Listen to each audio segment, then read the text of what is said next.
तोहरा लोगन के जेकरा से बियाह होता वो हमरा से फसल बाड़े। छी छी, मामी से फसल बाड़े। वेरी नाइस, ऐसन तो होला।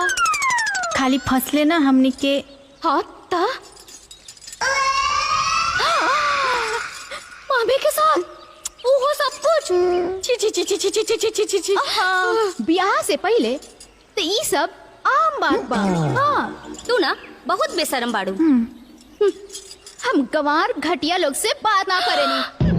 अच्छा, नाच न जाने आंगन टेढ़ा, आ हमरा के घटिया कहताड़ू। होश में रहो वरना एक थप्पड़ लगा दे। अच्छा, हमरा के थप्पड़ मारबू? थप्पड़ मरबे तू? ले,